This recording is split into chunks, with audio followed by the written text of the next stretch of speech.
Okay, let's get started. First of all, I want to thank all of the Highland Park residents who've joined us for tonight's session.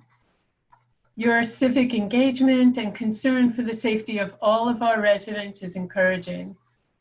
I also want to thank our HPPD leadership, Chief Abrams and Captain Curbello, for holding tonight's discussion. Your deep commitment to change, transparency, and community dialogue is inspiring. All the more so now when the public is rightfully so looking much more closely at police practices and policies.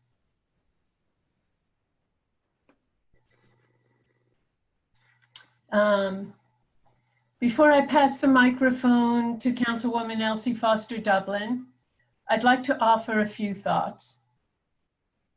The murder of George Floyd was only one of several recent needless deaths of Black men and women at the hands of some bad police officers. It is the job of law enforcement leadership to mold good police officers and weed out the bad. So what are we striving for in a good Highland Park Police Department? A model 21st century Highland Park PD is truly responsive to community concerns and respectful of the different groups that make up our borough. Sometimes that means turning old traditional ways upside down. Here's just a summary of a few of the changed requirements that HPPD leadership has adopted since they took office in 2019, just a little over a year ago. All officers receive training in cultural sensitivity and the tactics of de-escalation, not just once, but on a regular basis. New recruitment policies and practices have been developed, resulting in a greater diversity in our HPPD ranks.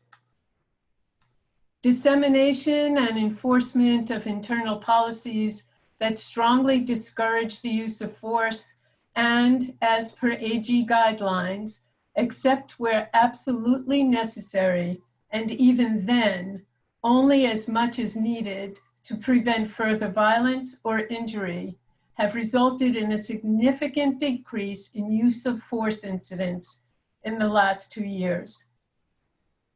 A policy for top leadership to review camera footage from every use of force report was instantly initiated.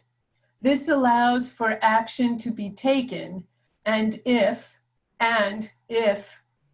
new use of force guidelines are not followed by any officer, action will be taken. New procedural policies are now being posted online and are easily accessible. Lessons learned from a top-notch mentor and a seasoned New Jersey police chief, Chief Brill, who serves as executive vice president of the NJ chapter of NOBLE, the National Organization of Black Law Enforcement Executives, are being utilized in day-to-day management of the department. This includes an open door policy and readiness to discuss hard issues with any resident. And I want to take time now to thank those residents who have already stepped up to meet with our new police leadership. Lessons learned from Mr. DeLacy Davis's 2019 stop data analysis have resulted in institution of a new, better data collection system. Additionally, Mr. Davis's report led to the sourcing of a well-regarded external police data analysis team to review the current and ongoing stop data. Once the contract with this resource is signed and analysis is available, it will be shared with the public. So as you can see, great strides have been made by the leadership team with remarkable sincerity in just 1 year. This is a fine start. but that is what it is, a start. There is much more to be done. And now I'd like to turn the Zoom square over to Councilwoman Foster-Dublin, who is the council's liaison to our public safety teams. Elsie? Thanks, Mayor, and good evening, everyone. And I want to first start out by saying thank you all for coming and to join us tonight. We look forward to the questions being answered. We received over 60 questions that was submitted by residents. And I just want to go over the order in which this is going to be done. The questions that were submitted, we're going to answer those questions first. So there were some duplicates, some overlapping. So we'll take out the overlapping questions and just get to the main point of what was submitted. After the submission of the answer of those questions, we'll have an opportunity for those who have additional questions tonight to pose those questions. However, we have a 7 p.m. to 8:30 p.m. stop time as it was advertised. So we're going to be moving forward with that.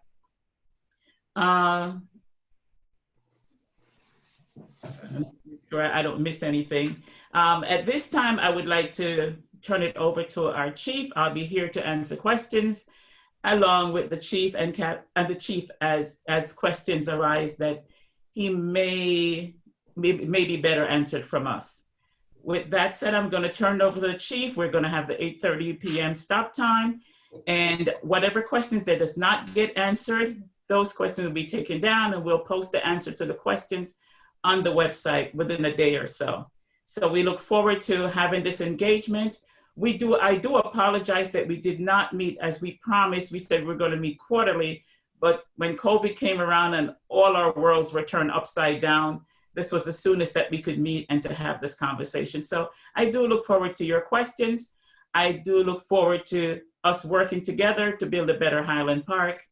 And Chief, at this time, I'll turn it over to you.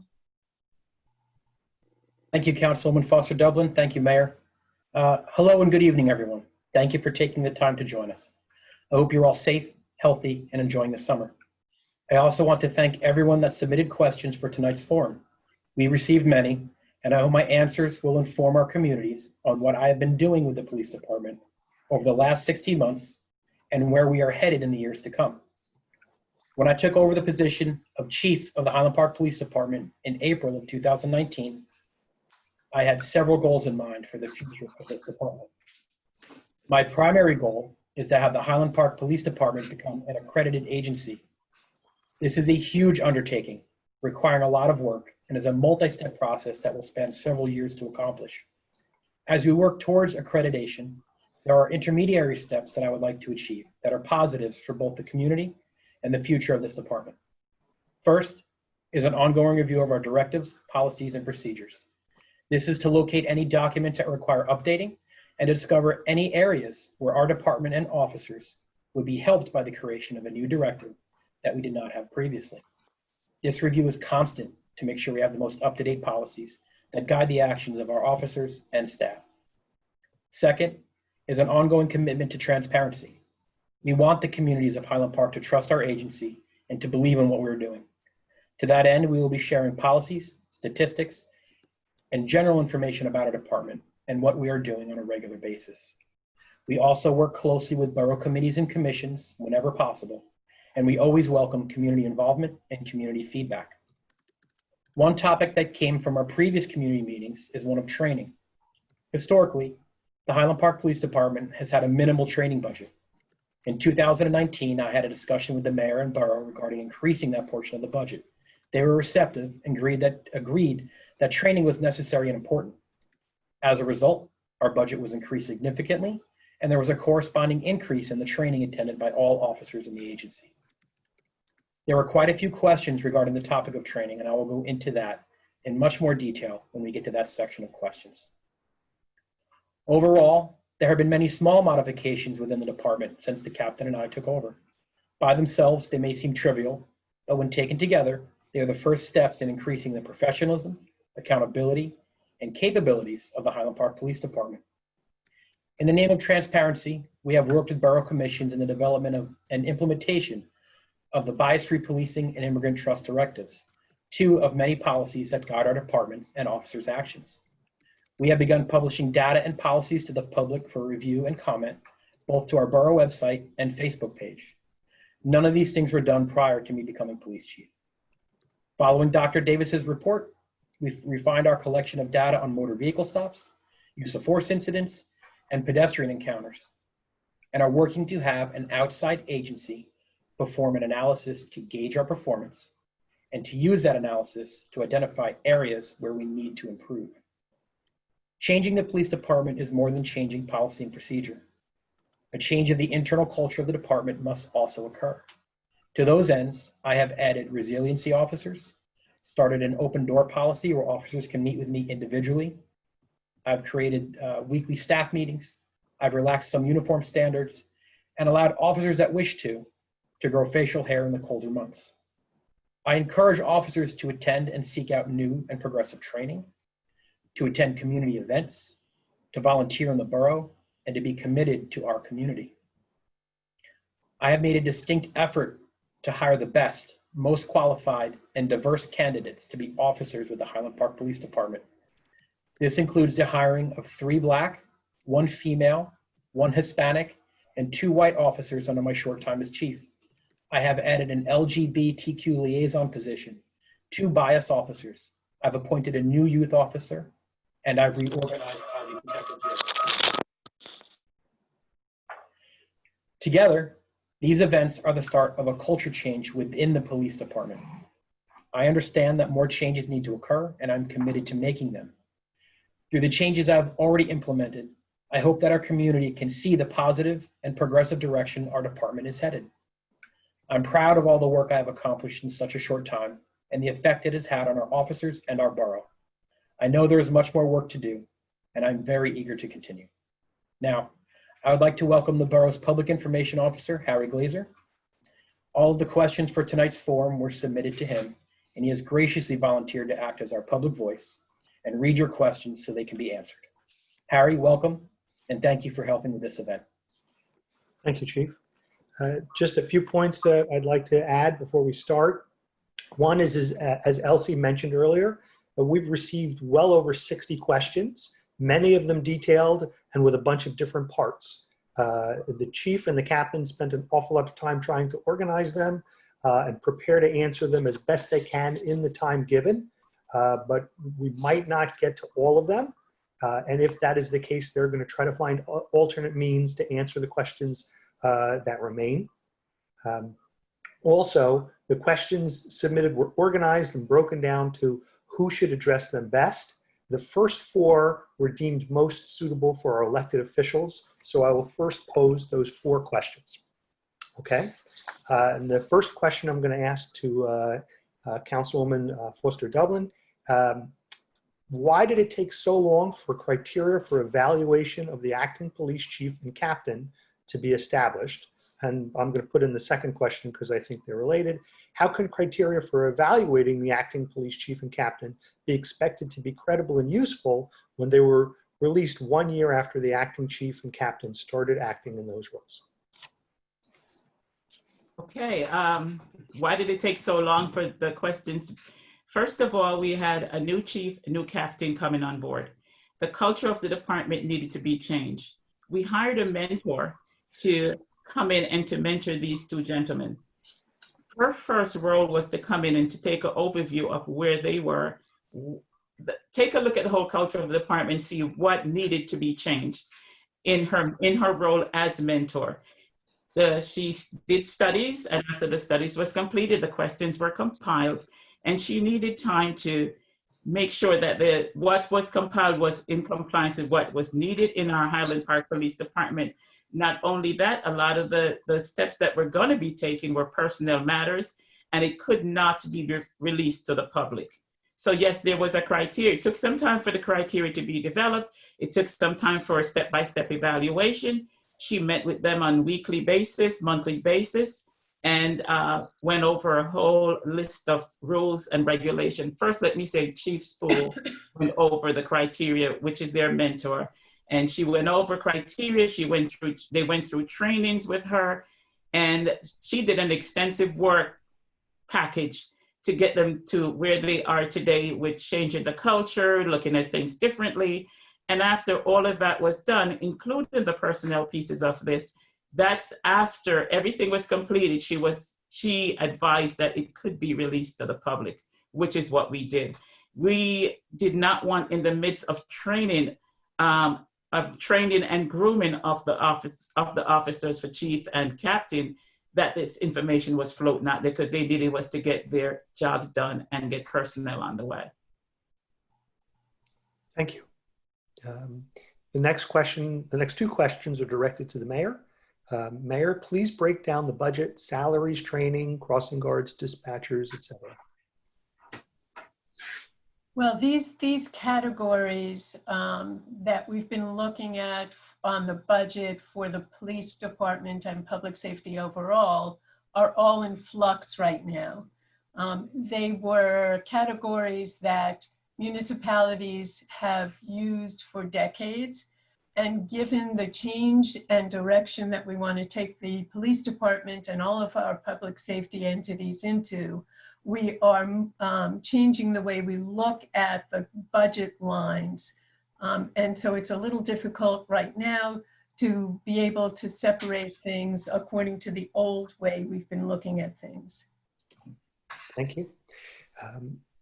Second question to the mayor: with increasing taxes and a giant budget hole, what part of the Highland Park budget is policing, and how might it shrink to reduce taxes and costs? Well, first of all, we don't have a budget hole. Thanks to the diligence and great work that our borough administrator and CFO have done over the last year to bring things in line and help us identify areas that we can use more efficiently. That being said, the biggest part of our budget, 67% of it, goes to our schools.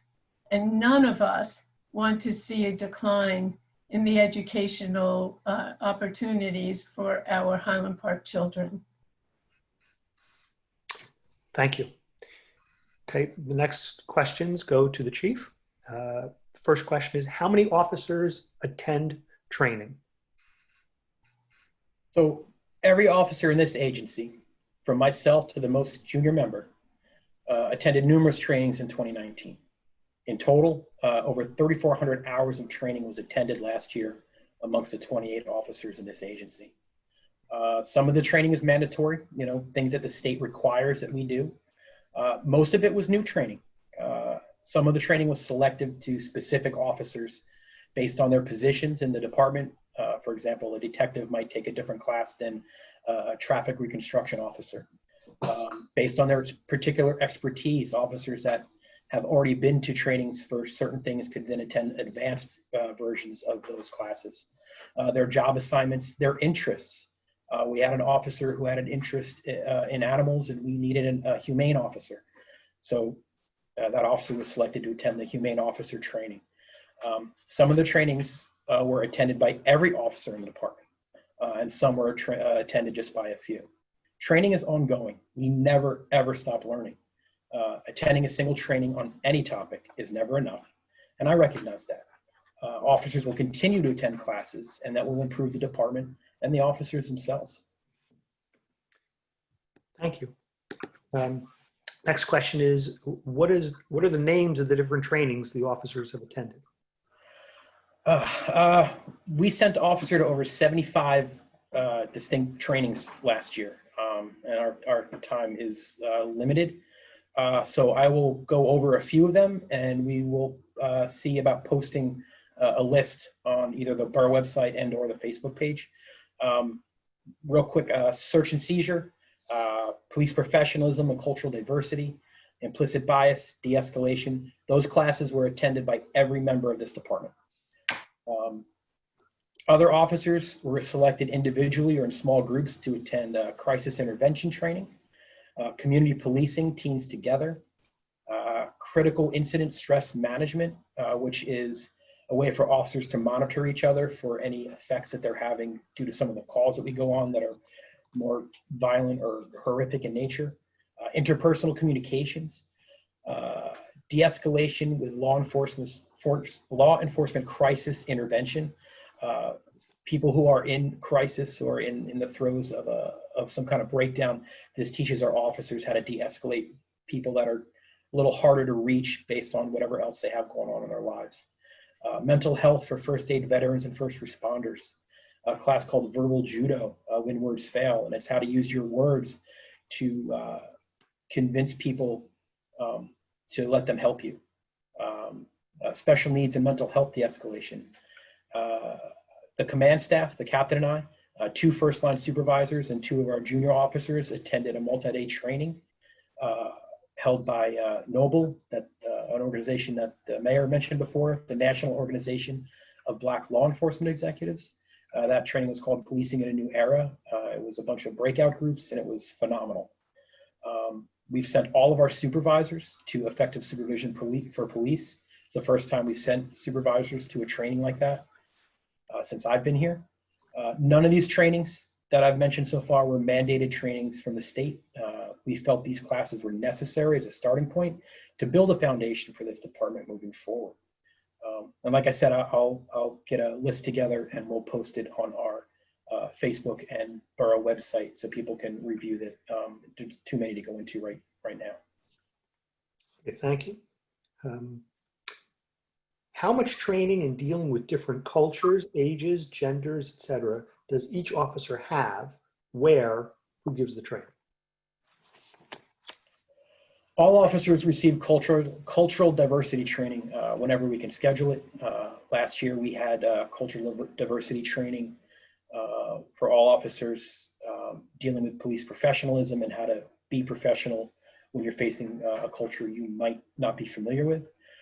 We also have individual groups come in that represent different cultures to give a presentation to all officers on that culture and the differences we could see from an American culture to, for example, our last one was Sikh culture, and it was given to us by the Sikh American Legal Defense and Education Fund. We try to do these trainings regularly. We like to have at least one a year.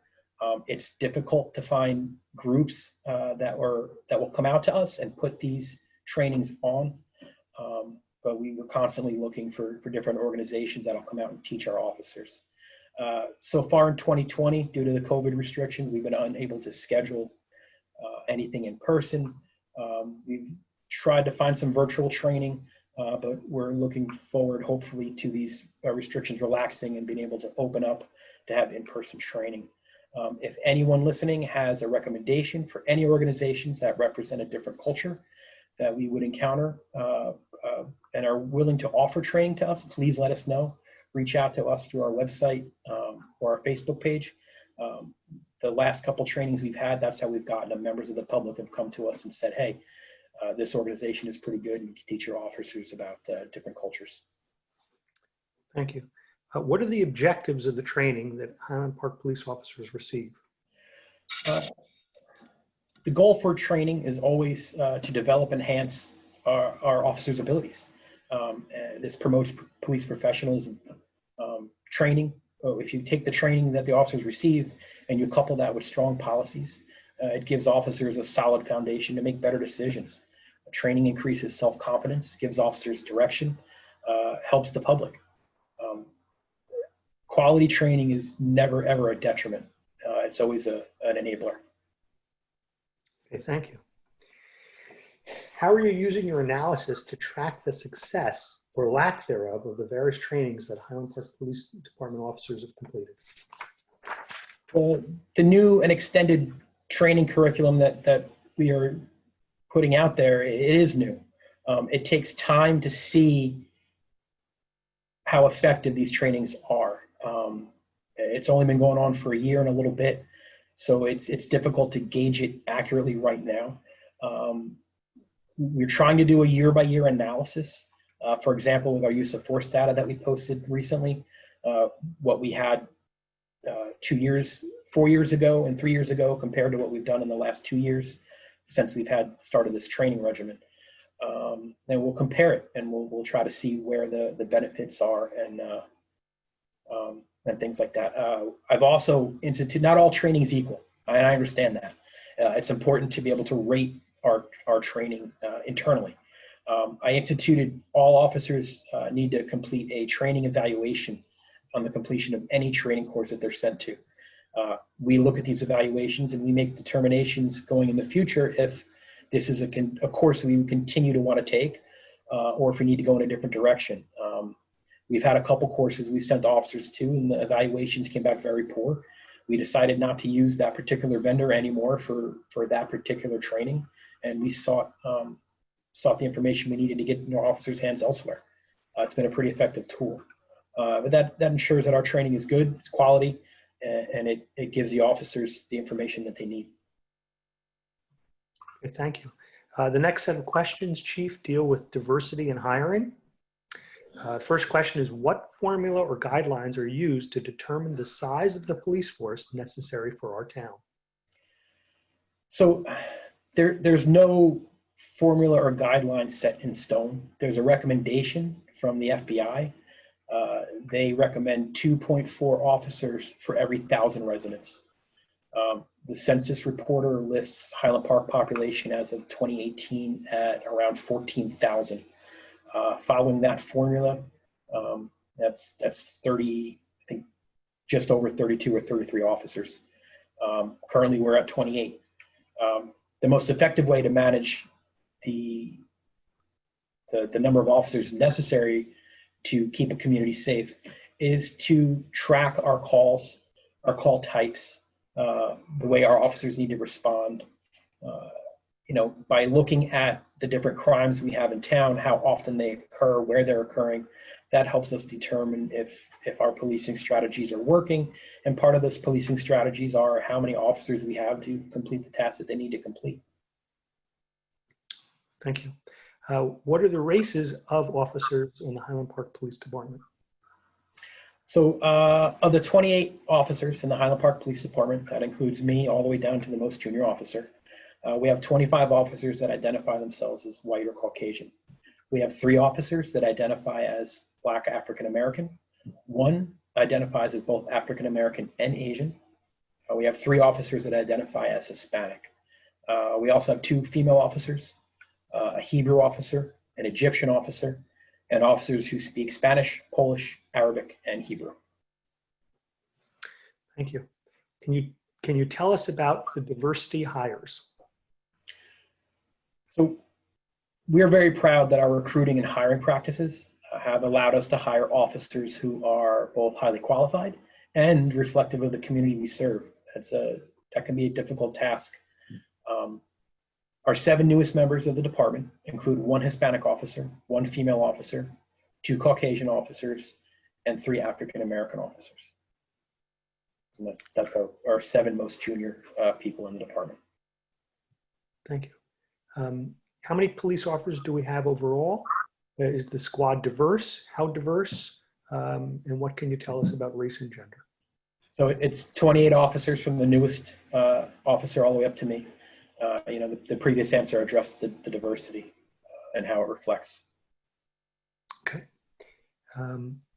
How many are college graduates? So being a college graduate is not a requirement to be employed by our department. I don't have that answer. Okay. Are our police officers given psychological testing? Absolutely. During the hiring process, all officers are required to receive psychological evaluations. Those are conducted by an independent psychological service who specializes in police officers and first responders. Before we hire any officer, we need to get approval from them that they passed all the examinations. Additionally, any officer can be sent for a psychological examination at any time if we find evidence that they may be unable to effectively or safely perform their job. And we believe that inability is reasonable to believe that it can be attributable to a psychological condition or impairment. And we can send them for testing. And again, we have to wait for a report to come back with next steps.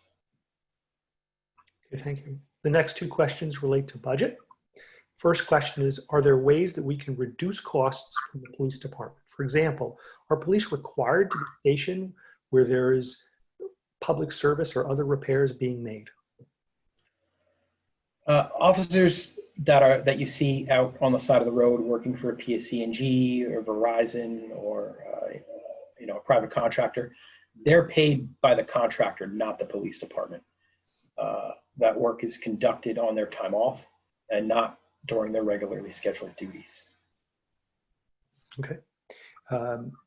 What is the response of the HPPD to Black Lives Matter and defunding police in lieu of other less expensive conflict resolution alternatives?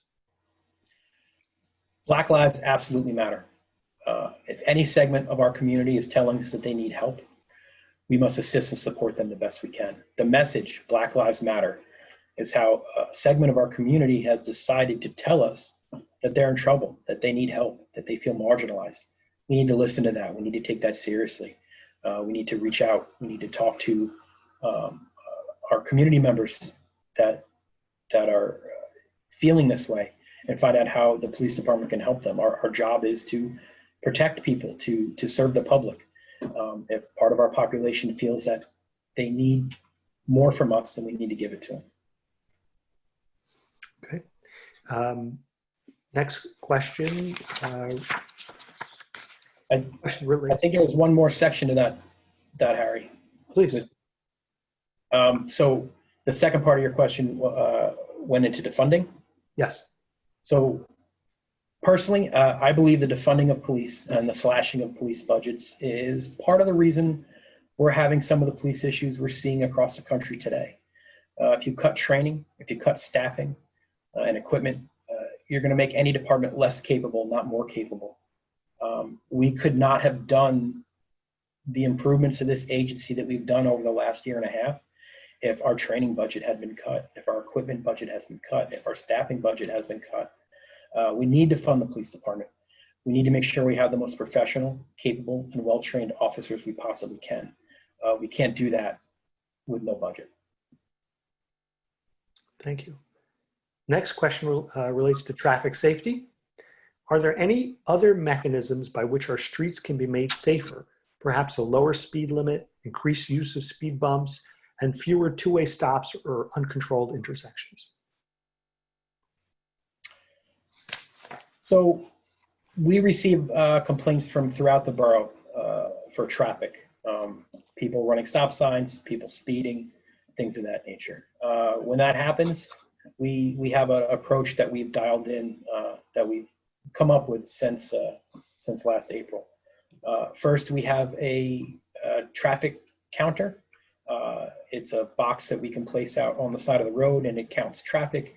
It gives us speeds. It gives us time of day where there's the most and the least amount of traffic. It's good data that helps us determine where the problem is and what times the problems occur. Once we've identified a problem, we use a three-prong approach.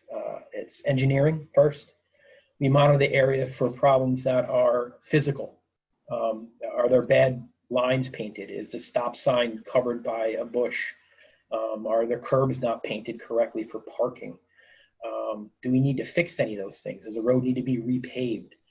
Possibly the installation of speed bumps or more signage. And that's step one. Step two is education. We go out and we advise the public of the issues. We speak with residents in the area. We find out their concerns, what they're observing. We can't be everywhere at all times. We rely on our residents to tell us certain things. We'll go out and ask for their assistance with something like that. Finally, enforcement, and that's where we will actually set up a detail where officers will go out and observe violations and make contact with violators and explain to them why we're there, that we're getting complaints from the community, that we want a safe community for pedestrians and kids on bikes, for other drivers, and explain that to them. If you have an issue like this, please contact Lieutenant John Satchow. He is our administrator in charge of our traffic division, and he can talk you through the different options we have, from setting up a traffic counter to putting up temporary no parking signs if you need something like that for if you're moving or doing construction, or any other traffic problem you might have in your neighborhood. Thank you. The next questions relate to policies. First question is, are all policies concerning police behavior online? If not, where can we see them? They're not all currently online. We just started posting policies recently. Our first policy we posted was our bias-free policing policy. As we progress through revamping our directives and policies and we move towards accreditation, we'll post appropriate policies online for the public to see. It's an ongoing task. They're constantly being updated, edited, and added to. But as they come out and it's appropriate, we will put them out for the public to see. Okay, thank you. Can the policies be viewed by the public? Like I said, right now, the only one that's out there is the bias-free policy. Others will come out in the future. They will be posted to the Borough website. It's a new website. It was recently created. We're still working on making the navigation of that site a little easier. And we will have a section under there for policies, just like we have now for our use of force data and things like that. Okay. Where can I find the current policies that the Highland Park Police follow? Similar. Once we get them out there, they'll be on the hpborough.com website. If you select the police file under the departments tab, you'll go to our section of the Borough website. Like I said, it's relatively new, and we're constantly working on updating it to make it easier to use and easier to find things. Okay, thank you. Please tell us what new policies and procedures have gone into effect, and be sure to prominently display them in an easy to find location on the Borough website. So as I stated before, our training program has been greatly expanded, and all officers have attended training. Since I took over, we've had new policies implemented. To name a few quickly, our bias-free policy, which I already mentioned. We just completed a Highland Park specific use of force policy. In the past, we adopted the Attorney General's policy on its face as our policy. We've taken that Attorney General's policy, we've built on it, and we've made it Highland Park specific. It guides our officers and our community on their use of force abilities and options. The Immigrant Trust Directive, this came out from the AG's office, but again, we took that policy in concert with the Immigration and Refugee Commission in the Borough, and we worked together to, again, make that policy more than what the AG asked for, made it a Highland Park specific policy. A new policy we put out recently is a foot pursuit policy. Every agency is mandated to have a vehicle pursuit policy. We decided we needed a foot pursuit policy as well, and it just codifies what officers can and can't do in the event that they have to chase somebody on foot through a neighborhood. In the past, we never had a motor vehicle stop policy.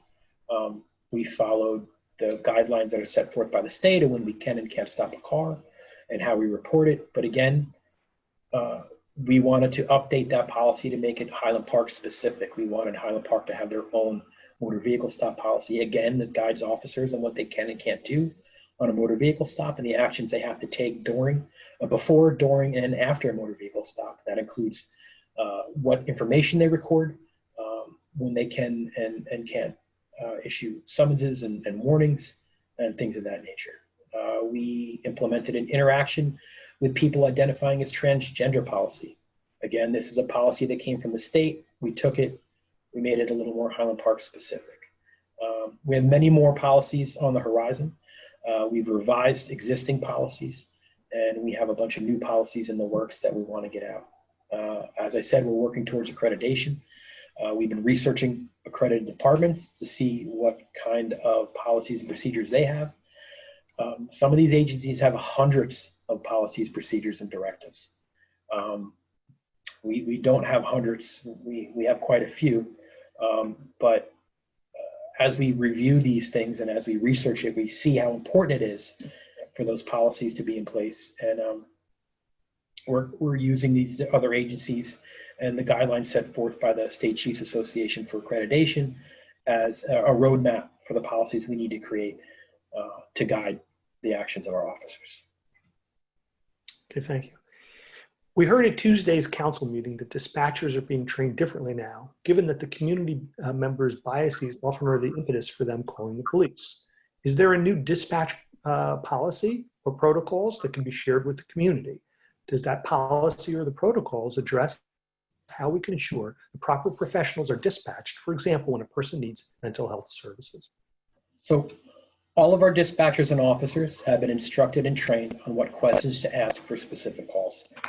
Every call type requires a different set of questions. You're not going to ask the same questions of a motor vehicle accident caller as you are of a first aid or fire call person. You're not going to ask the same questions of somebody reporting a burglary as you are of somebody reporting a missing child.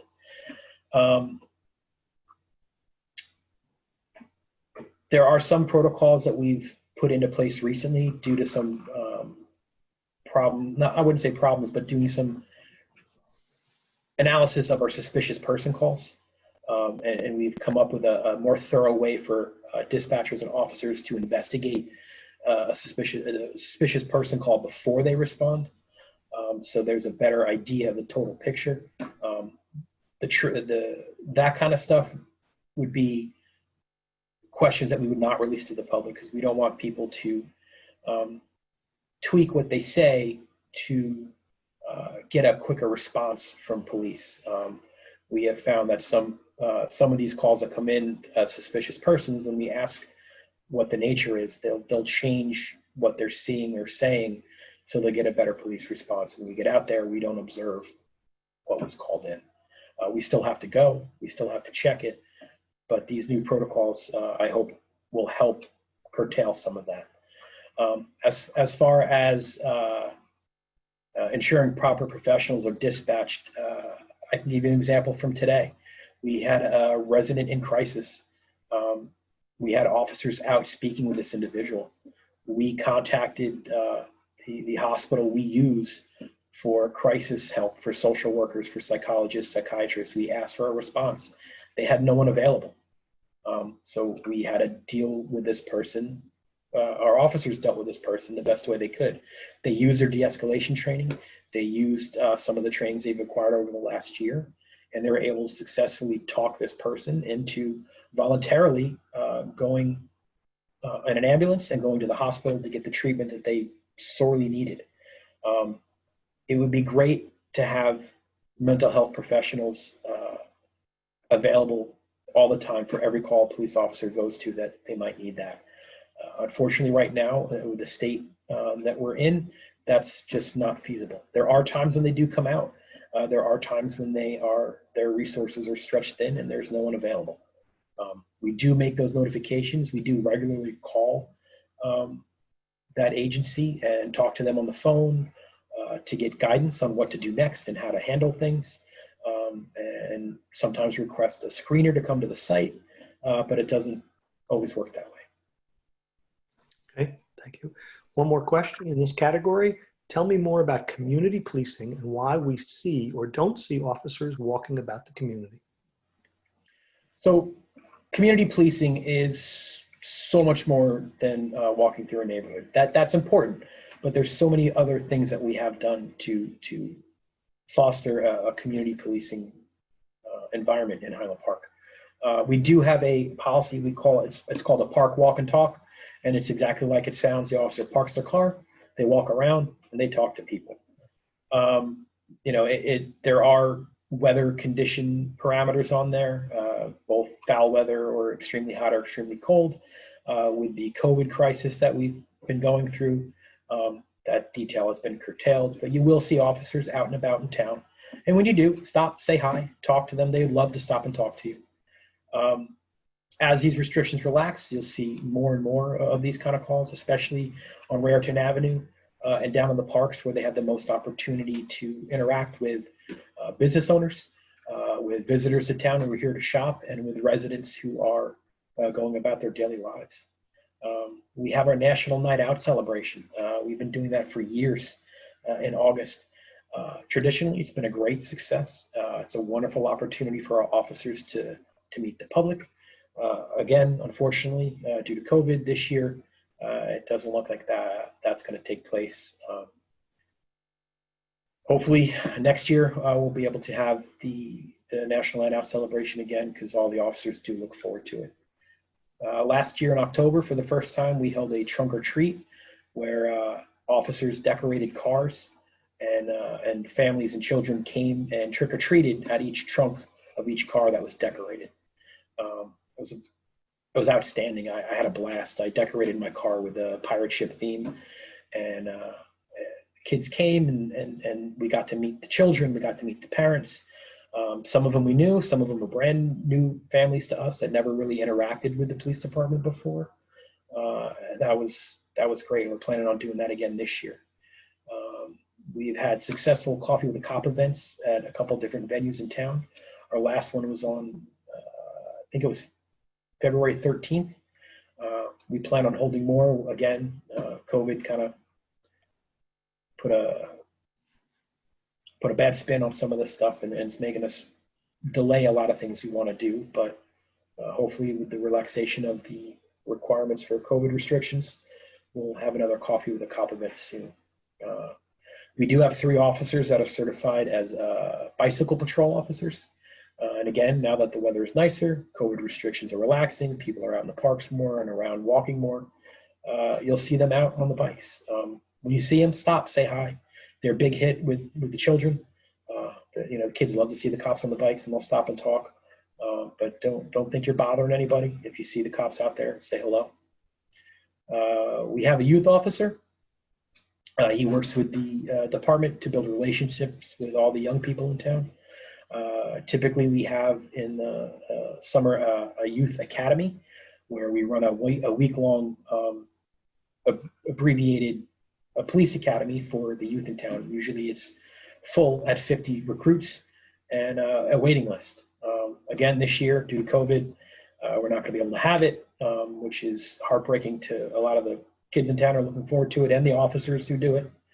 But we don't have the resources or the ability to have the venue or the people that come in. We have FBI come in, DEA, we have different people from the state police come and talk to the kids. They do a lot of games. They do a fake crime scene and they have to investigate. It's a lot of fun, but hopefully next year we'll be back up and running with that. Thank you. The next questions are about use of force. First question is, please explain your use of force statistics. So we recently posted online 2019's statistics for use of force. That's from January to December of 2019.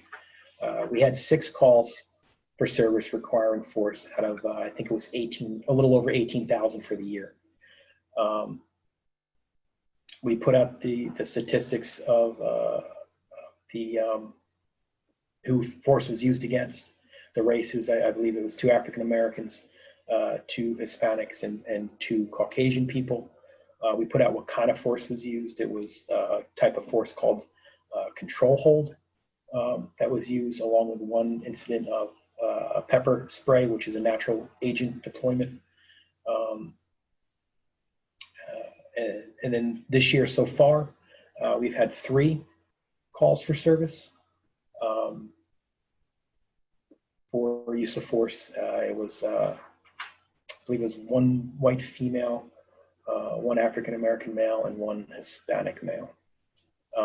So over the last year and a half, we've had 25,400 and something calls. We've had 9 of those calls where officers needed to use force. It's hard to look for trends in a stat like that. So what we've decided to do is we look at each individual instance where force was used as a standalone event. Yes, we track the total numbers.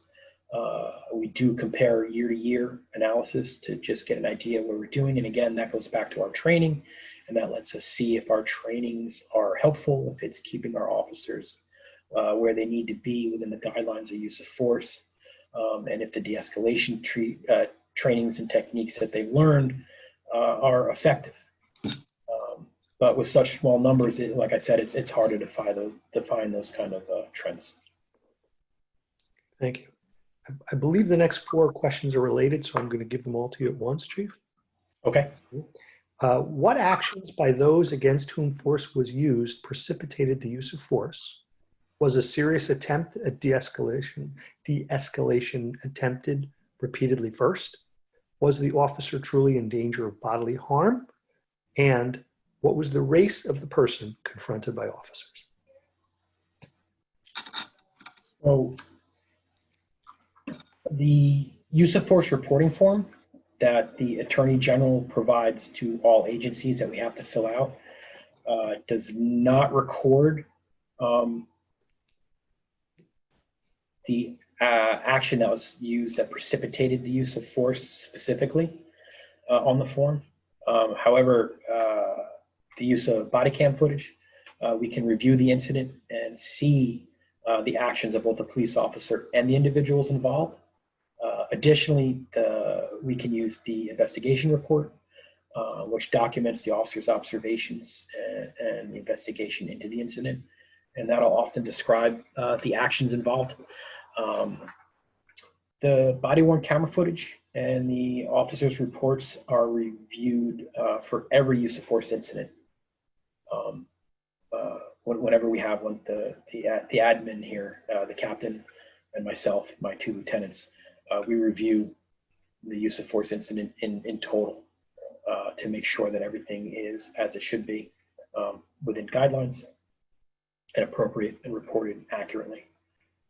I'm sorry, Harry, can you tell me the second part of that question again? I'll give them all to you again, Chief. What actions by those against whom force was used precipitated the use of force? I think I just answered that one. So we've got was there a serious attempt at de-escalation? Okay, let me get that one. I know there's 4, and I'm going to forget the other 2 as I answer.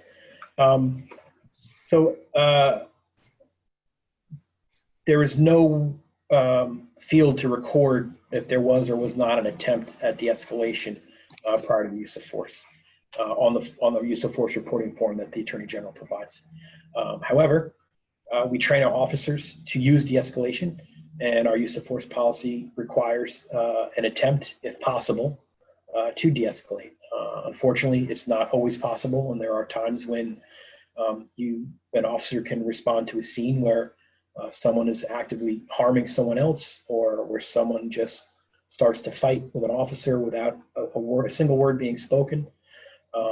So it's not a hard and fast rule that it must be done, but it's encouraged. And then we will review the case, just like I said before, to make sure that if there was an opportunity for de-escalation techniques, if there was an opportunity for any of those techniques to work, that the officer made the attempt. There's also no reporting system in place for incidents where the de-escalation technique was successful and no force was used at all. There are plenty of times where the officers go out to a call that could easily turn violent, and using their de-escalation techniques, they're able to avoid any kind of use of force. But of course, there's no way to record that either. All officers wear body-worn cameras. That's another thing that I started when I took over. Uniformed and out-of-uniform officers wear body cams whenever they interact with the public. We have a strong body-worn camera policy that mandates when they have to have them on and running. And the footage that they capture has been very helpful in reviewing these incidents. Okay. What fraction of traffic stops resulted in use of force, and why? 0. Last year, none of our traffic stops resulted in a use of force. I don't know why. I think the year before was the same. None this year as well. Yeah. Okay. How soon after a force incident must use of force reports be submitted?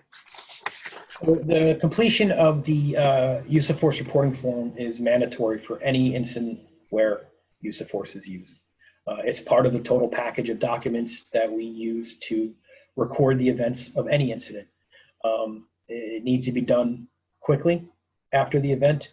It needs to be done before the paperwork is considered complete and being able to be forwarded if there's any court cases or anything like that.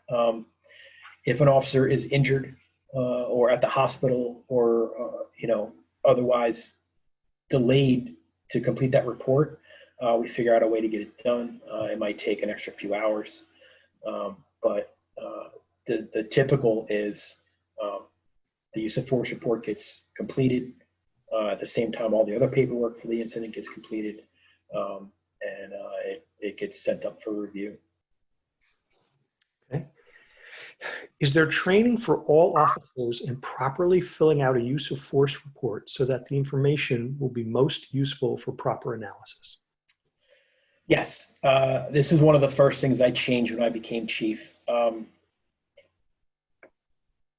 The form can be interpreted different ways, and it has been in the past by different agencies or even different officers within the same agency.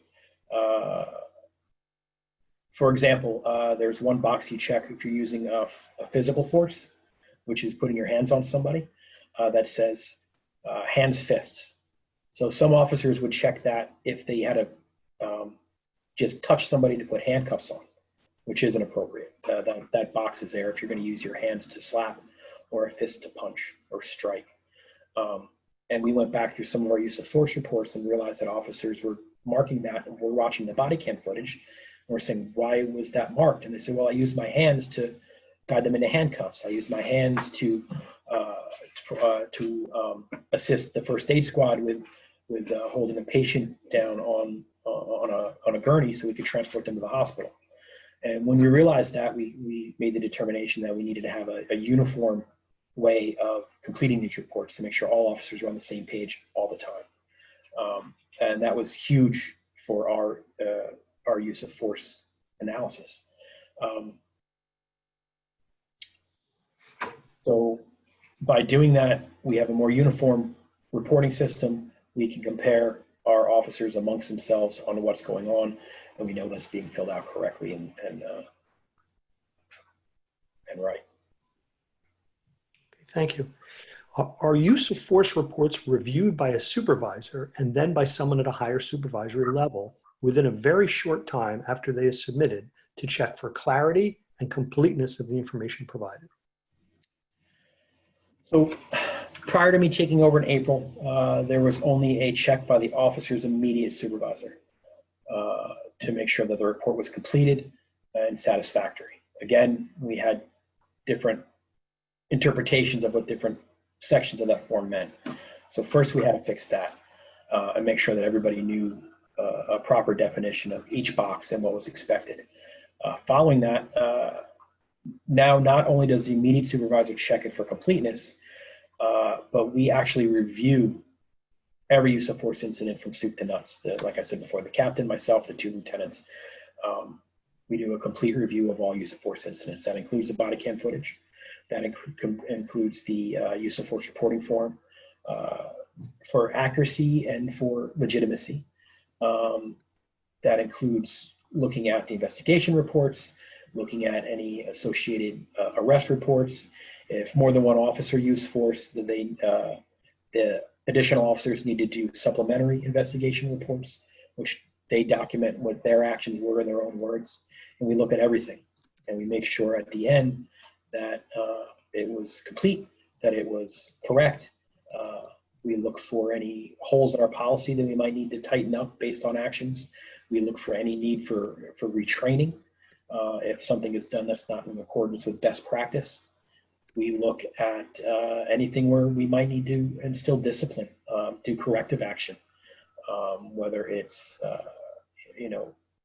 a simple matter of retraining or counseling, all the way up to possibly charging them with violation of department orders or worse. It's a useful tool. It's been helpful, and it's kept us where we need to be as far as our use of force stats. Okay. Are the use of force reports sent back to the submitting officer for additional information when they are not clear and complete. And a note from the person asking the question, perhaps this completion action should be performed through an interview of the officer involved. Instead, to ensure completeness is achieved quickly so that the relevant information is not forgotten over the passage of time. So, like I said before, the form needs to be completed in a timely manner so that the case can be considered complete. The form is then reviewed by the supervisor for completeness and then reviewed by the command staff for accuracy and legitimacy. If we do find an error, whether it's something that we just pick up on the form or a discrepancy we see between an investigation report to the use of force report, or from the body-worn camera footage to the use of force report, then we send that form back for correction if that's what's needed. We'll interview the officer if we believe it's something more serious or something we can't get to the bottom of easily. So whenever we review these, those are the things we look for. Thank you. The next set of questions will deal with internal affairs. In alignment with the Attorney General's directive, when can we expect a list of all Highland Park Police Department officers who have faced major disciplinary violations with a summary of complaints since January 2000? So that's a brand new policy that the AG just put in place. According to that policy, the release of officers' personal information needs to be released going forward for any qualifying major discipline. And we will absolutely follow that mandate within the described timeline. The directive does not mandate a release of names retroactively. I've been informed that there is pending litigation on this directive. I believe there was a PERC ruling yesterday prohibiting another agency in another county from releasing these names retroactively. There's possible confidentiality issues, matters of due process, and concerns of universal fairness. How we implement this directive in the most meaningful way is something that we need to discuss with the mayor. The department needs to discuss, I need to discuss with the mayor and council, the borough attorneys, the borough insurance managers, and county officials before we decide how to proceed. Okay, thank you.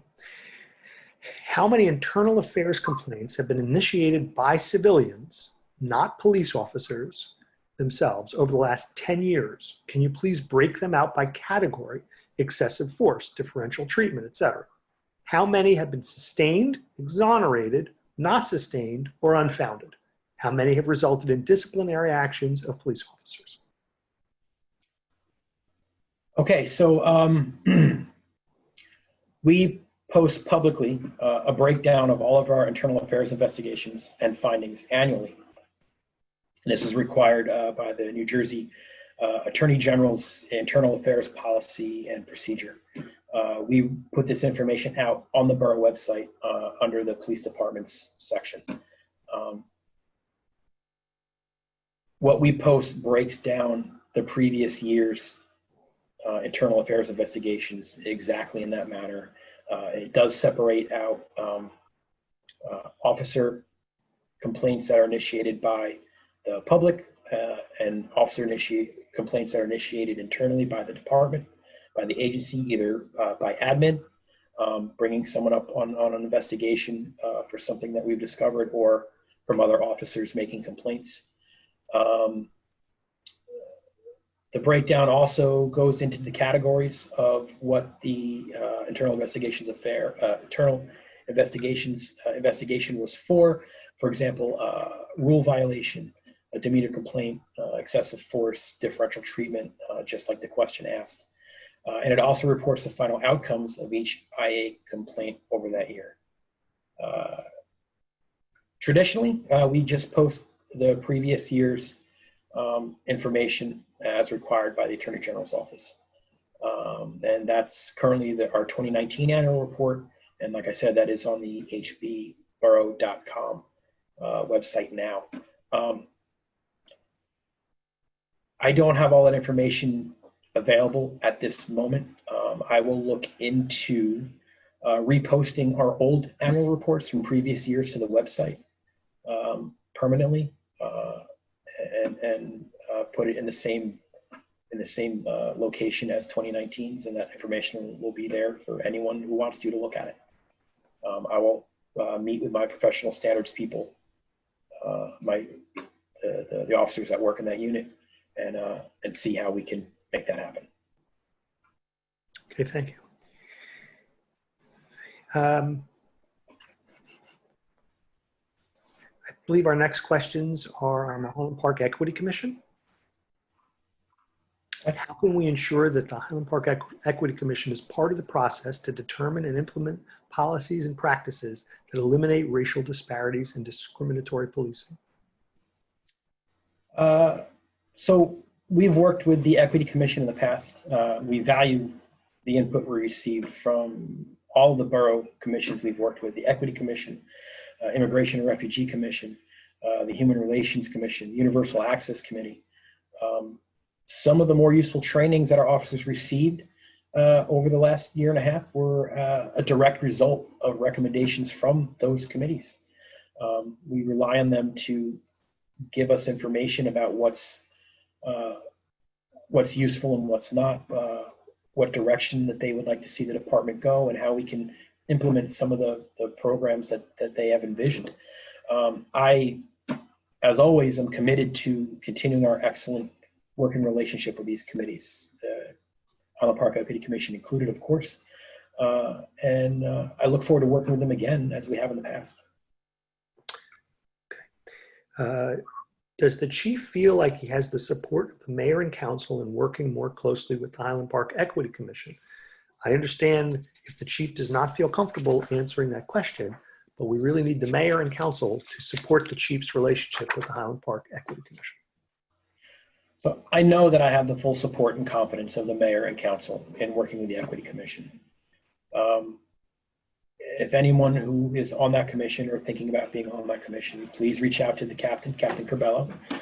He regularly meets with members of our community. If you'd like to meet with him or with me and speak to us on any of those topics, feel free. The mayor and council support this wholeheartedly. Okay, thank you. The last 8 questions are on a variety of topics. First one is, what is the name of the software that the police department has implemented to fill the gap and collect data related to arrests, traffic stops, use of force, frisks, and so forth? We use a computer-aided dispatch or CAD program called Enforces. It records the actions of the officers throughout the day, the calls that they go on, how long they're on them, who they interact with, things of that nature. We don't conduct any stop and frisk details in Highland Park. So we don't record that, but the other data is recorded on our Enforces CAD. Okay. What data is Highland Park Police Department collecting and analyzing? What systems are you using to collect this data? So currently we are focusing on the recording and analyzing of our motor vehicle stop data, our use of force data, and our suspicious person pedestrian stop data. These are the 3 areas we feel will give us the best look at how our officers are doing on the road and dealing with the public. Currently, we are speaking with an outside institution to secure a contract. The contract will be to conduct a thorough analysis of our motor vehicle stop data first. Following that analysis and report to the borough, we plan on having them consult with us on ways to improve our policies, improve our reporting methods, to develop new data collecting tools, or possibly even new data points that would be more useful or helpful, as well as creating a system that we can use to continually monitor the officers' traffic stops. This will help us find any patterns of improper behavior. Okay. We have 2 other systems that help us with this. The CAD that I mentioned, InfoCop, which is the program that runs on the MDTs, the computer tablets in the police cars. They're mostly used for traffic details. And then we have our early warning system called Guardian, which is where we enter in, you know, different criteria set forth by the Attorney General's office to monitor officers' behavior over the course of their career. Okay. Next question. Is this system modular in that so far that it has certain packages that are available as part of an installation and others that are available for purchase should they be determined that they're needed? No, it's not modular. We can call Enforces and ask for, you know, a specific report developed or a report generated that will pull out specific data points that are in there for us. And we do that on a case-by-case contracted basis. We'll call them, we'll tell them what data we want, how we want it. They'll devise a program or report form that will then pull that data out of the system and send it to us, but it's not modular. There's not add-ons that we can do to make it do different things. Okay. Does a gap exist between the required data points that have been requested and required for the analysis above and the current capabilities of the system as it is currently installed? Each institution we have contacted has their own strategy to analyze our data. Each strategy requires slightly different data set points. When we started, we started using data collected that Dr. Davis's report found helpful. As we entered into negotiations with some of these other institutions, they wanted different information, and you know, now we're looking into how to pull that data out of the system. It's in there, we're getting it out, and we're working with our system vendors now to make sure that when we finally settle a contract with this outside agency to analyze our data, they get the data that they require. Okay. Is there a reason for the delay? If so, is there a time frame for when those gaps will be corrected? No, that's not the reason for any delay. We had to collect the data, and initially we had to make two systems talk to each other, our Enforces and our Infocom. We settled that problem. Then we needed time to collect the data. We needed time to generate enough information so we could have a meaningful review of the analysis.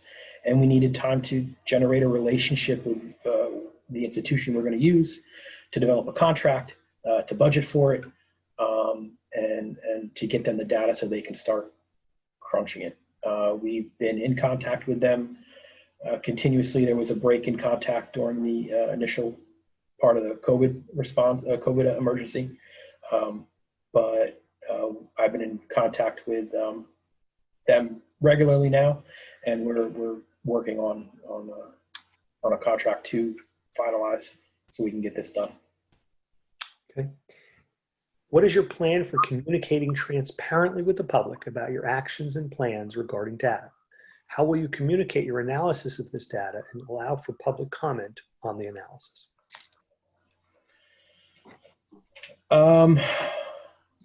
So our goal is to be as transparent as possible. We're posting information on our borough website and our Facebook page. We conduct these Highland Park forums to discuss the department and to solicit feedback from the community. This will all continue as we move forward, as we analyze what we're doing, as we look at our numbers and come up with meaningful answers to what's happening in the borough. We will share that with the community in the same fashion we've been attempting to share things for the last year and a half. It's an ongoing process. Things take time. The community has been great. We've had a lot of positive feedback. We've had a lot of constructive criticism. We've had quite a few members of the community come and speak to us and say, hey, this is what I'd like to see. This is what I'd like to talk about. This is what I'd like to see done. And it's helped us guide these things in the future. As the information comes in, as we digest it and as we look into it, we will be getting it out. Thank you. Does the chief see any barriers to creating an anti-racist police force? If so, is there anything the community can do to help? So racism exists. It's an awful, awful part of the world we live in. That's a crisis. and many of our borough residents and others across the nation are experiencing its effects. I do not believe we have a racist department, but that doesn't mean we are not taking steps to monitor the actions of all of our officers in order to intervene if there's bias or racism that appears.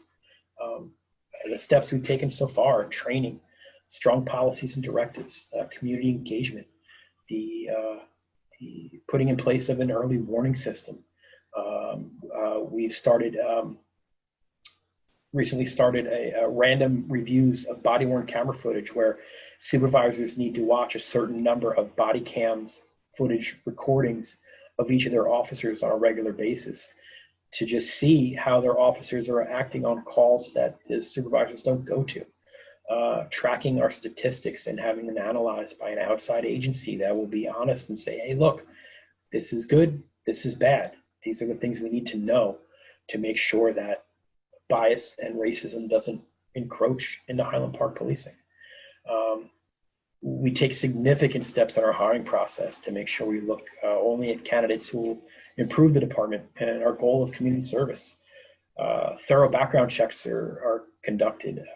These include visits to the candidate's home, conversations with neighbors, references of family members. We conduct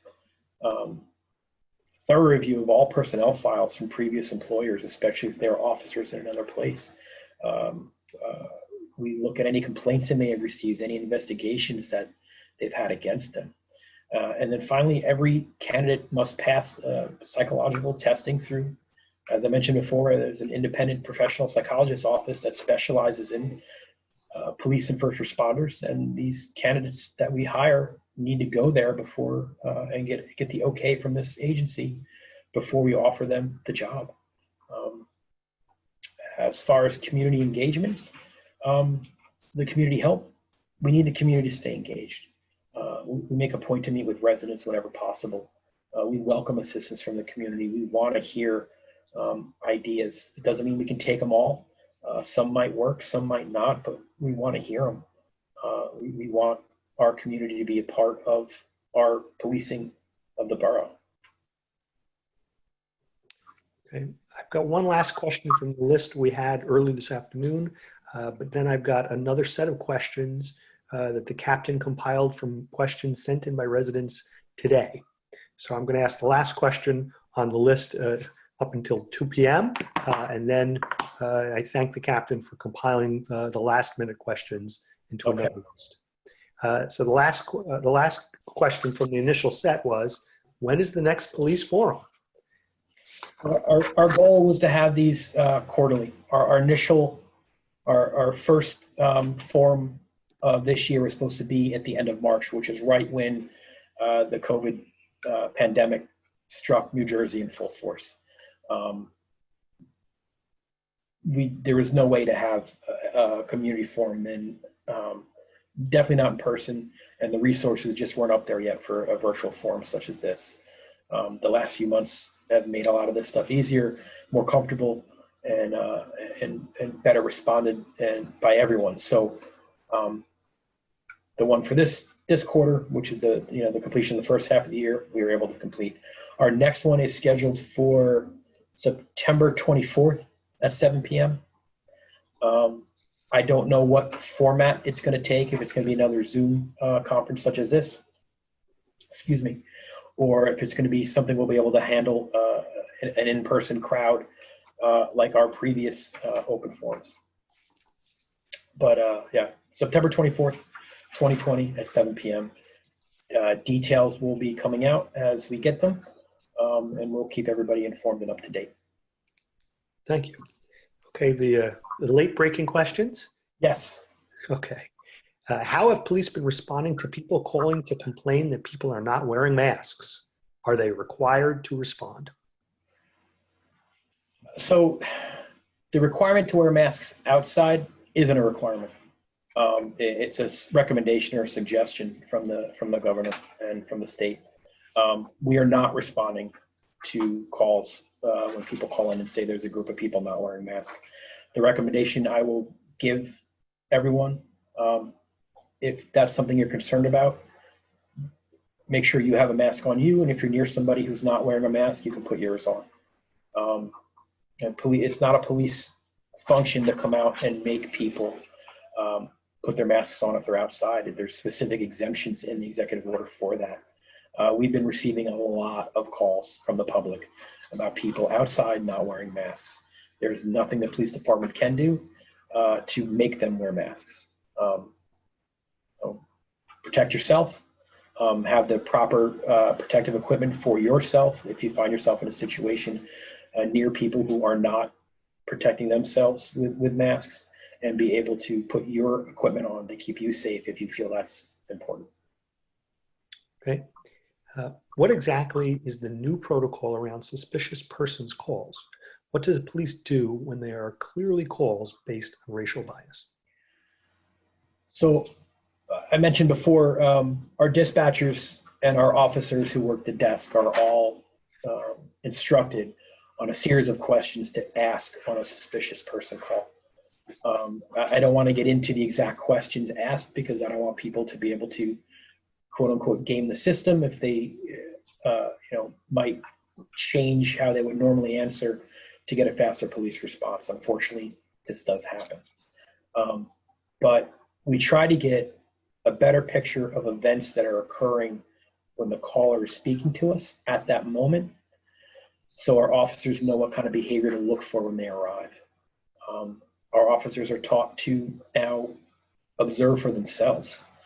As they go to the call, pay attention to their surroundings, pay attention to what's going on. If they can locate visually the person based on the physical description that they're looking for, and watch them. If they're not doing anything suspicious while the officers observes them, then there's no need to make contact or to step out and speak with them or force them to give you identification or anything of that nature. We have been getting an inordinate amount of calls coming in from the community about, specifically people of color being in their neighborhoods and they look suspicious. We get callers who call when they believe there is nothing suspicious going on, just the person, they've never seen them before. They don't look like they belong here. This person is, they stopped in front of my house for a minute. That's not suspicious behavior.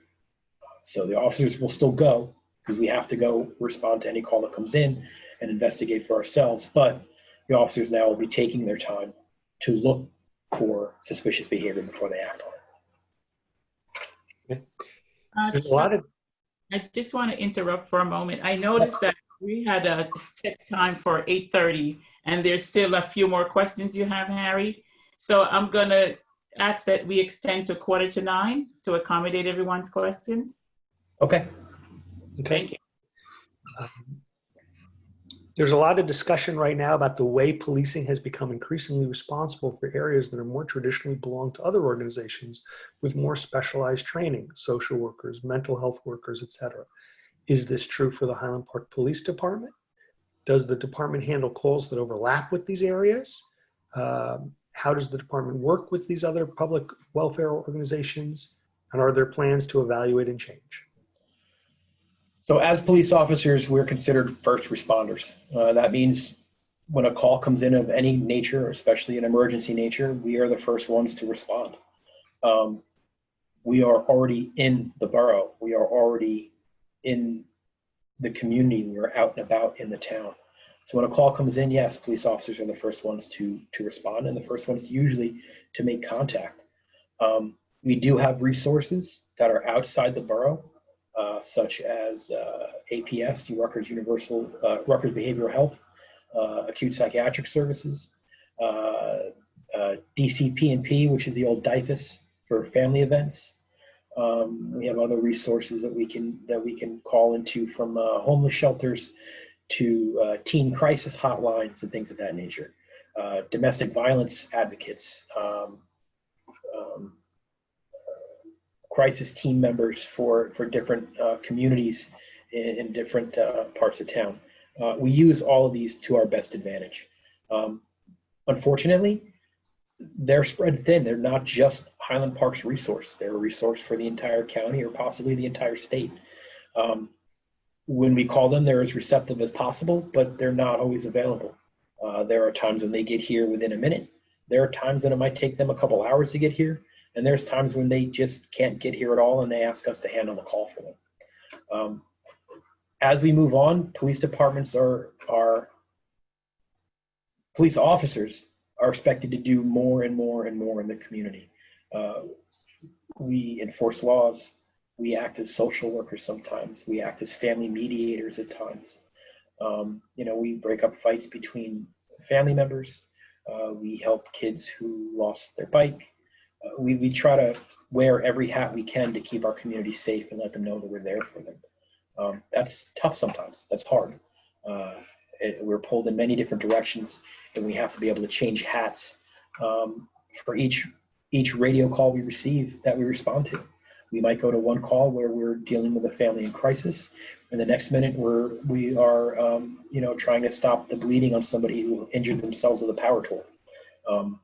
It's difficult. Would cops like to see more involvement from outside agencies that can handle certain things like social working, like mental health and crisis professionals? Absolutely.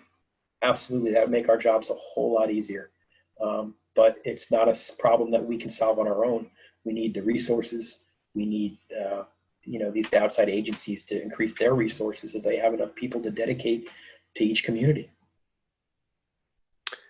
Okay, I've got two more questions for you, and then we're going to move to questions from the viewers.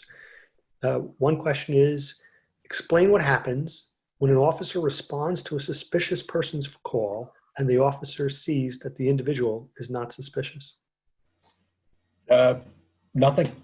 The officer will radio back to headquarters their observations. They're at whatever location they need to be at. They observe the person described by the caller. They don't seem to be doing anything suspicious. Maybe they'll call out what they are doing, walking their dog, jogging, something like that. If it is something suspicious, the officer might step out and talk to find out what's going on. Our job as police officers is sometimes to see something that doesn't make sense and to ask questions so that we can determine if it's innocuous, if it's innocent and normal, or if there's something else going on. So if the officer does see something that might be suspicious in nature, they might step out and say, hey, I see you had a flashlight and you're looking in a car, what's going on? Oh, this is my car, I locked my keys in it. Oh, great, nothing suspicious about that at all. That's fine. And the officer's on their way.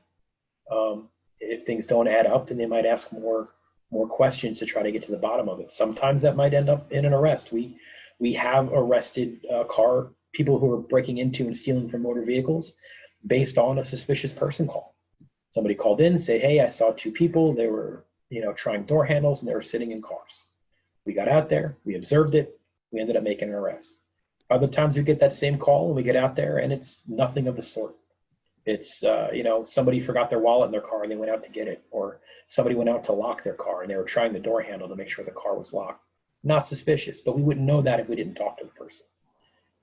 So there are times when we will still talk to a suspicious person call, but it doesn't mean we're going to make them go through an identification process and things of that nature. Okay, thank you. And the last question before we go to the viewer questions is, someone wrote about how they understand that the Police Youth Academy will have to be canceled this summer because of the COVID restrictions. They said, though, that they think these are a tremendously beneficial program.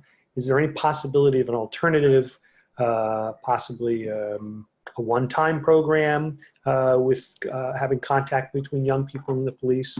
Any contingency plans along those lines? Nothing is finalized yet, but I would love to see more events like we had with the trunk or treat when we got to interact with the youth. Our community policing officer, our youth officer, is brainstorming some ideas with other youth officers throughout the county and the state to try to come up with similar ideas. I was notified today East Brunswick canceled theirs. Other agencies are canceling their youth programs. They're hugely important. It's a great way for officers to meet the young people, to interact with them. And then we see them outside, they get excited to see us. They want to talk to us and tell us how their day's going or how their summer's going. It's nice. If we can come up with other alternative ways to engage young people that way, yeah, we'll absolutely do it. Right now, I have no idea what those could be with the restrictions that we have in place, but it's definitely something I would like to see and I would encourage. If anyone has ideas, I don't know who posed that question, but if anyone has ideas on ways we can do that, a couple, different ways we can do a few hours here, a few hours there, a one-day thing, please let us know. I know the restrictions on camps are pretty hard right now with the COVID restrictions, but if anyone has ideas, you can reach out to our department, specifically to our youth officer, Brian O'Mara, and help us come up with some great ideas. Okay. So now I believe we're going to switch over to questions from viewers of the panel discussion. And I believe that would be the captain will be selecting people. So I think we're Captain and Emma. Okay. All right. So Greg McClendon. The first name is Greg McClendon.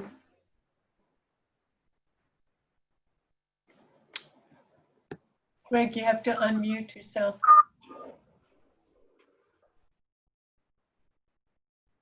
Greg, you there? He should be unmuted. Greg, can you hear me? Yeah, he's showing unmuted.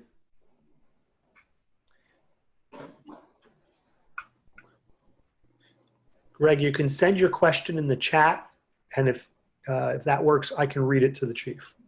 Okay, that works. Okay, I guess we need to go on to the next person, Captain. Okay.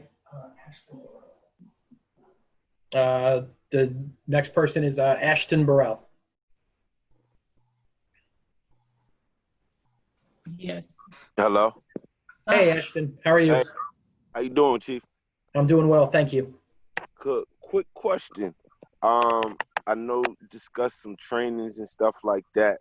What are like some of the procedures that you take that make you say, okay, this is a training that I think we should be in and things of that nature? So we try to keep on top of some of the trends that are happening in the country for positive police change. We look at progressive police departments that we know of and the kind of trainings that they take. As I said before, some of the trainings that we selected to send our officers to came from direct recommendations from members of the Equity Commission. They were hugely helpful with these things. Policing is multifaceted. We have to look in a million directions at once. Working with the Equity Commission, where they have a designated sole focus on one of the many facets of police work, is hugely, hugely helpful, because they can guide us from what's working away from what's not working, and then how to implement some of this training for our entire department after they have it. Then what we try to do is look at the training and see how the department moves following the training. It's only been a year. That's not enough time for some of this training to really kick in and see the total benefits of. It takes years for the changes that we are trying to implement here to fully take effect and take a strong hold. But we're trying, with the limited information, limited time we have, to see what works. I know for a fact our officers have used de-escalation techniques to great effect over the last couple of weeks on a number of calls that we've had. Once the restrictions on some of the COVID things came down and more people were outside and interacting, we've had a lot of calls for people who needed our assistance, and we were able to handle a lot of them with de-escalation techniques, and those classes were recommended through members of the Equity Commission. Appreciate that, Chief. I know things probably could be all over. Definitely appreciate that and the work you guys are doing look forward to continue to building on these type of things. And like you said, just getting ahead of it. That's definitely appreciated. Thank you, Ashton. I appreciate it.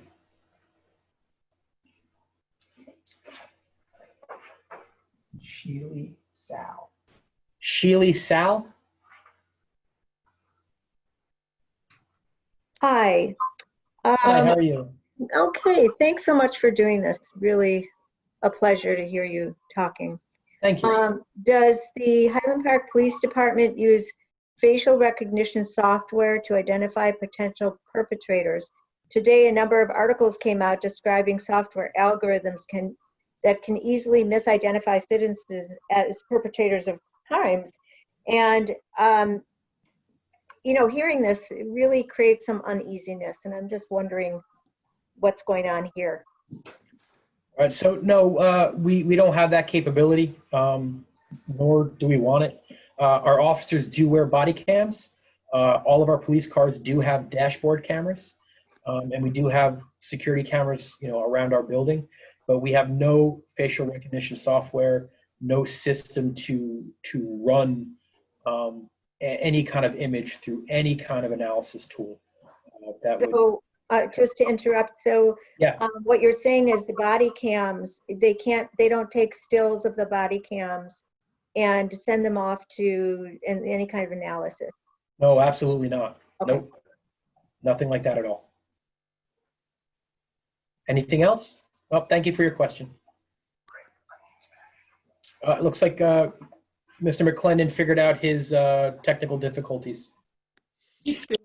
Yeah, I hope I'm in now. Can you hear me? Yes, I can hear you. How are you, sir? Excellent. Thank you for taking my call. Before I even ask a question, this forum is awesome. I've learned a lot. And the question that I guess I want to look at more than anything is the calls that come into headquarters with regards to individuals being, I guess, stereotyped. You see a black person in the neighborhood and, you know, the officers have to go out on these calls. And that, I guess, is a part of a question. But the reason for the question, I want to just kind of give a little four convo on this. I heard the last meeting, the borough meeting we had a lot of complaints with the police department within the African American and people of color being use of force and things of such. And I dispel that. I've been around town for a really long time. I grew up here in Highland Park.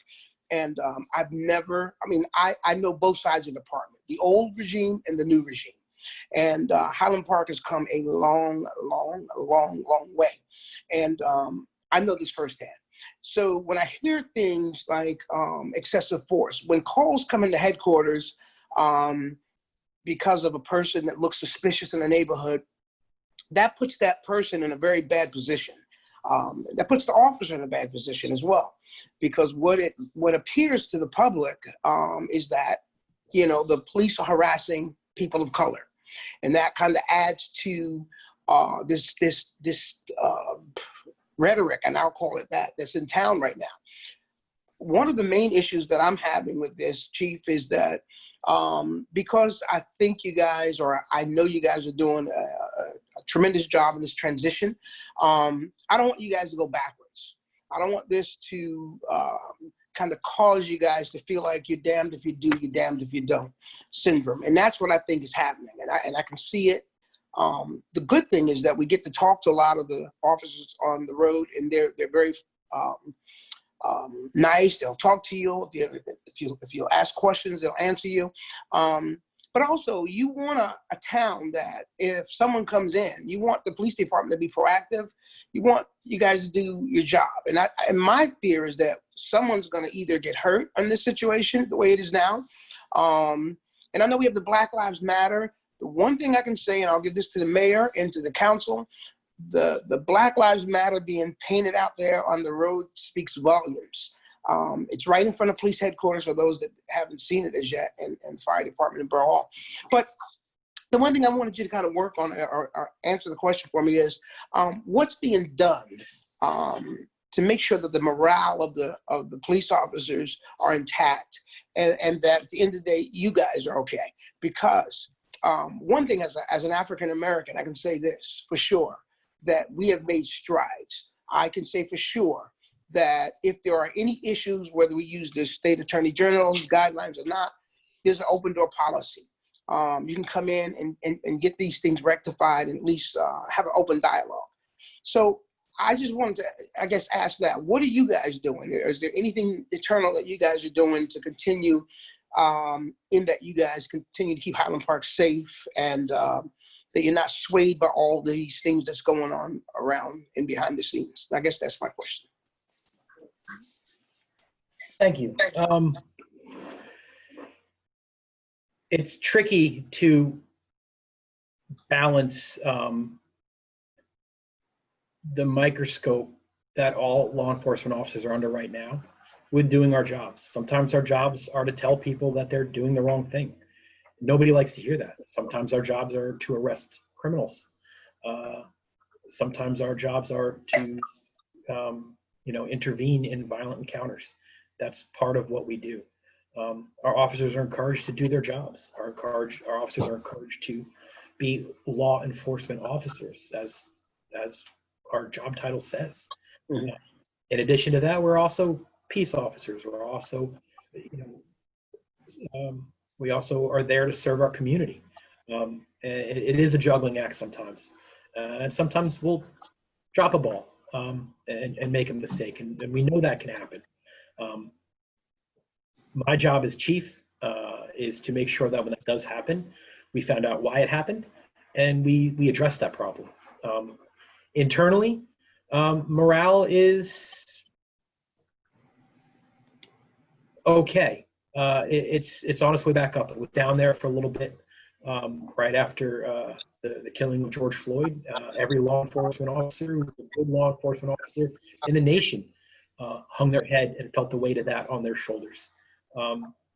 No police officer that I have spoken to condoned what happened in Minneapolis. They all feel the stain of that incident, and it's hard to come back from that. We spent a lot of time talking to the officers. I make sure the captain and I are here early in the morning and late in the evening so we can see the shifts back and forth and see everyone to make sure that they're doing okay. We have, as I said before, our resiliency officers. These are officers that are trained to watch out for their brothers and sisters and see if they're struggling. And if they are struggling, to talk to them, to get them help if that's what's needed, to get them out of a dark place if they feel like they are struggling. So, internally, we're working the best we can to keep our officers safe and motivated. In the community, we're out there, we're doing our jobs. We're going to keep this community safe, and we're going to do it in a way that's correct, the way that's right. I appreciate that. One quick thing I want to just ask, in particular, the Black Lives Matter, the George Floyd incident, we're all well aware of that. And but I was more concerned about the group that is in Highland Park that seems to have an issue with the police department. They seem to have an issue with the Attorney General's reports and things like that. Those concern me outside of anything. This is our little issue that we have in Highland Park. And I want to do everything I can to dispel that, because I find that offensive as an African American for someone to speak up on my behalf. I personally have gone out and talked to individuals and asked them, have you been abused? Do you feel like your rights have been violated in any way by the department? And I'll tell you, and I'll say this to anyone, absolutely not. In the normal course of a day, I have a job. I'm a professional. That what I do in my life, police officers have a job to do. And as you said earlier, you have to be police officers. You have to be peace officers. You wear multiple hats, and there are going to be incidents and times in which you have to effect an arrest, and there may be you have to restrain someone. Okay, so what Highland Park terms as use of force and what Edison under New Brunswick or Piscataway uses, different criteria. And I'm so glad now we're coming to speed with that there'll probably be more of a balanced way of reporting those, and the reports won't be as skewed as they appear. But where I find the personal attack is that when someone stands up for myself or people that I work with as a pastor in town, I talk to a lot of the African Americans that live here in town, and I can say that we don't have an issue with the police department. We don't have an excessive force problem here in Highland Park. Now, ask me about 5 years, 10 years ago, I can say we've had some major issues. But in the last year and a half, I've seen some major changes.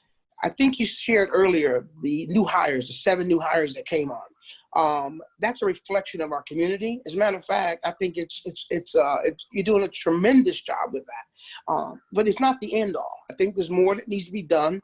But the beauty of it is that you're listening, not just yourself, Chief, Captain Cabello, our mayor, Councilwoman Elsie. The group, to talk to them is just phenomenal.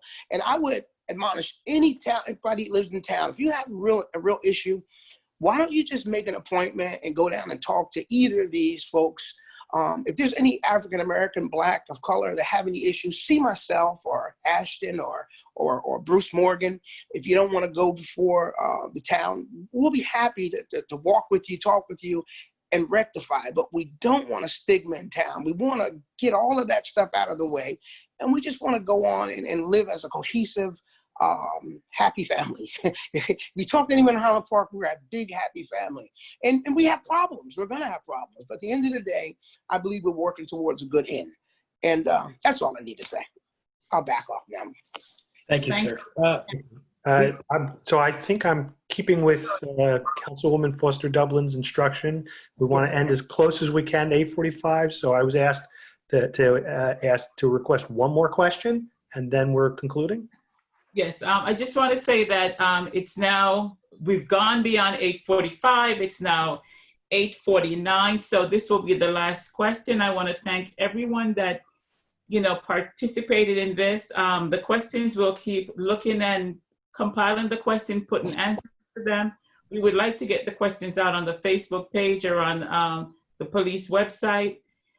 Any questions that you have, or you can continue to send in additional questions. We'll make sure we'll get answers to them. And thank you all for participating. And remember, I can't say this enough. Please stop calling the police department saying that you see somebody who's not wearing a mask. People can decide what they want to do when they're outside. Wearing a mask belongs when you're gathering in a large crowd or when you're going into a building. If you see someone not going into a building, do not call the police department. Don't make us look like Seattle, Washington, where they have to pass a law saying that Black and brown people don't have to wear a mask outside. Let's not be ridiculous as that. Let's grow up and leave people alone. When you see them outside and they're not bothering you, don't bother them. Don't call the police department saying, we see this group of people not wearing a mask, because the next thing is going to be, oh, we see these African Americans in our neighborhood not wearing a mask and we're scared. Let's grow up and get beyond that. With that said, I'm going to say good night before the last question. I just want to add something to what Elsie just said. It's true that the executive order does not require masks outside, but please be kind to your downtown restaurants and store owners. They are required to have you wear a mask there, and please don't put them in the position of having to police you. That being said, go right ahead. Harry said one more question. I believe the name is Reza.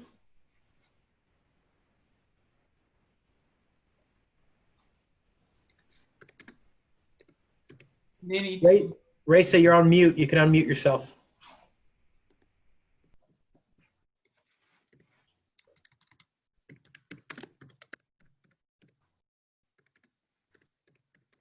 Reza, if you can hear me, you're still muted. Reza, you're welcome to send the question to the chat, and I'll read it there. All righty. Since we're unable to get Reza, and it's now past our deadline, I think we should close our meeting out by thanking you all for participating. Thank you, Chief, for being having this forum again. We're looking forward to the next forum on the 24th of September, and please keep it coming. But don't leave us out in the dark. If you have any questions, concern, you can always reach out to any of us, our chief, our captain, the mayor, myself, and just ask any questions that you have. And let's try to live harmoniously in this tiny community. Thank you and good night. Have a safe summer. Thank you all. Thank you, everyone. Have a pleasant evening. Enjoy your summer. Be safe, please. Stay healthy. Thank you. Bye-bye. Bye.